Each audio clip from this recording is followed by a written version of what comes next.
I'm very honored to give the floor to the Secretary General, His Excellency Mr. António Guterres.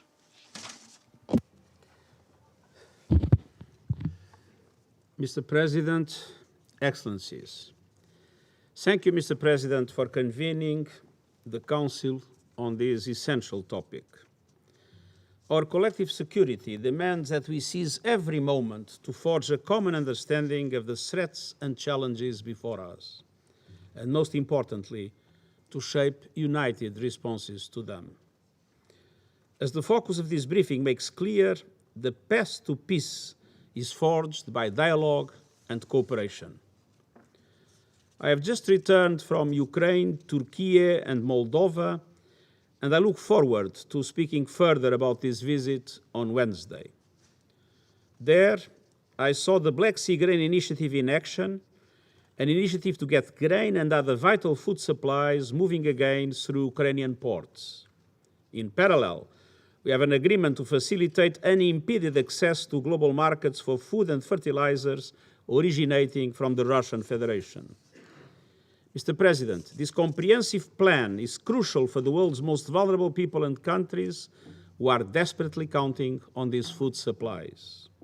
Above all, it is a concrete example of how dialogue and cooperation can deliver hope, even in the midst of conflict. The same commitment to dialogue and results must be applied to the critical situation at the Zaporizhzhia nuclear power plant. I reaffirm that the United Nations has in Ukraine the logistics and security capacities to support the mission of the International Atomic Energy Agency from Kyiv to Zaporizhzhia. And we continue the relentless search for peace in Ukraine and across the globe in line with the United Nations Charter and international law. Mr. President, this Council represents a vital part of the process of peace and prevention through resolutions to cease conflicts, support reconciliation, and provide humanitarian assistance and support to millions of people in need. But, Mr. President, today's collective security system is being tested like never before. Our world is riven by geopolitical divides, conflicts, and instability. From military coups to interstate conflicts, invasions, and wars that stretch on year after year. Lingering differences between the world's great powers, including at this Council, continue to limit our ability to collectively respond. Humanitarian assistance is stretched to the breaking point, and human rights and the rule of law are under assault. Trust is in short supply. Many of the systems established decades ago are now facing challenges that were unimaginable to our predecessors: cyber warfare, terrorism, and lethal autonomous weapons. And the nuclear risk has climbed to its highest point in decades. Mr. President, the tools that have kept us from catastrophic world war are more important than ever. But they must be fit for today's rapidly deteriorating international peace and security environment. We need to reforge a global consensus around the cooperation required to ensure collective security, including the work of the United Nations. And that is also the driving force behind my proposal for a new agenda for peace contained in the report on our common agenda. Through it, we are exploring the diplomatic toolbox of the UN Charter to end conflicts, especially Chapter 6 provisions around negotiation, inquiry, mediation, conciliation, arbitration, and judicial settlement. But we are also putting a focus on prevention and peace building. This including strengthening our foresight of future threats and anticipating flashpoints and long-standing conditions that could explode into violence. It includes exploring new and expanded roles for regional actors and groups, particularly as cross-border threats to peace and security emerge.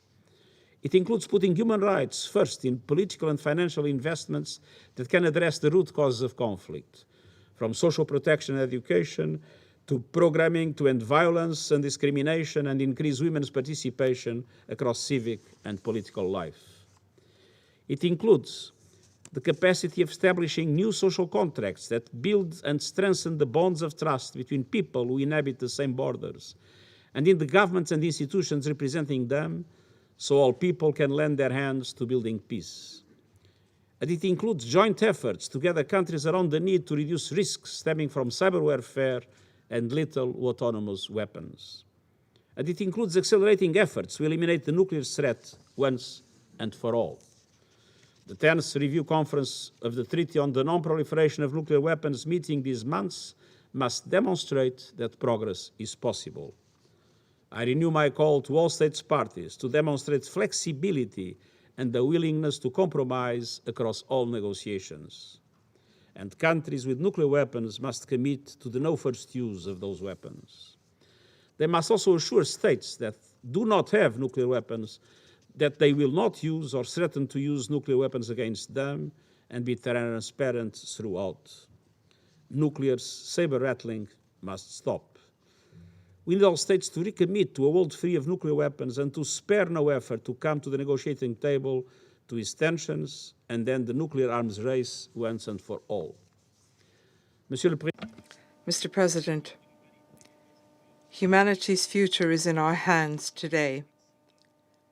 At this moment of maximum danger for our world, now is the time to recommit to the UN Charter and the ideals it represents. There is no greater solution to fulfill the Charter's promise to save succeeding generations from the scourge of war than to replace division with dialogue and diplomacy, to negotiate and compromise, and to hold ourselves accountable for the future. This Council and this organization, representing the nations of the world, are humanity's best hope to build a better, more peaceful tomorrow. As we develop our new agenda for peace, let's show that we've learned from the lessons of the past. Let's recommit to the eternal tools of peace: dialogue, diplomacy, and mutual trust. Thank you.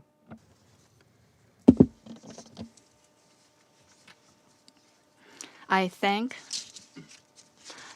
Mr. Secretary General for his briefing.